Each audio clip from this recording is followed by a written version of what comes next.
افضل اكلات للغده الدرقيه من الاخر. ازيكم يا جماعه، عاملين ايه؟ النهارده هنتكلم عن موضوع مهم جدا جدا، وكتير منكم بيسالني السؤال ده، وهو موضوع الغده الدرقيه. الغده الصغيره اللي موجوده قدام رقبتك هنا، الغده دي مهمه جدا ومسؤوله عن نشاط جسمك او الكسل بتاعها، انك تبقى مركز وسرحان مبسوط او مكتئب. يعني المختصر كده هي الكنترول بتاع جسمك. طب لو عاوز تحافظ عليها يبقى لازم تغذيها صح. فتعالى اقول لكم على افضل الاكلات بتحبها الغده الدرقيه، والاكلات اللي بتكرهها برضو، اللي ممكن يعني تبوظها شويه. يلا بينا. رقم واحد واهم حاجه ماده اليود، الايودين، سلطان الغده الدرقيه. من غير يود الغده ما بتعرفش تشتغل اصلا. وفين بقى اليود؟ في الحاجات دي: السمك زي السلمون والتونه، الماكريل والسردين، الجمبري والمأكولات البحريه بصفه عامه، والملح المدعم فيه اليود، اقرا عليه. رقم 2 مادة السيلينيوم، الحارس الشخصي للغدة الدرقية. السيلينيوم من المعادن، ومهم جدا انه بيحمي الغدة من الالتهابات، وبيخلي الهرمونات تتصنع كويس. ده هتلاقيه فين؟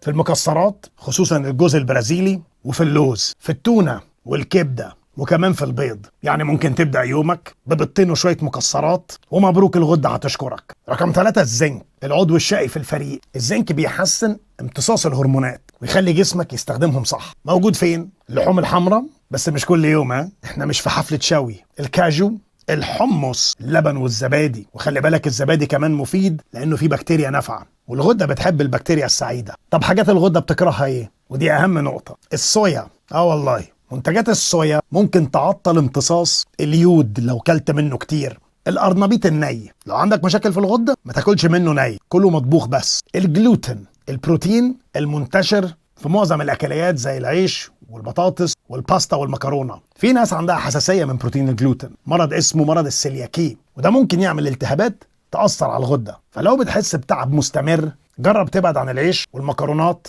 اسبوعين كده وشوف جسمك هيقول لك ايه. الخلاصه: لو عاوز الغده تشتغل صح كل سمك، بيض، مكسرات وخضار مطبوخ، وابعد عن الصويا والقرنبيط الني، واشرب ميه كتير مش قهوه بس. سهله وبسيطه كده. لو عجبك الفيديو متنساش تعمل له لايك، شير وسبسكرايب عشان ناس كتير تستفاد منه. وهو ده افيد الاكلات للغده الدرقيه من الاخر.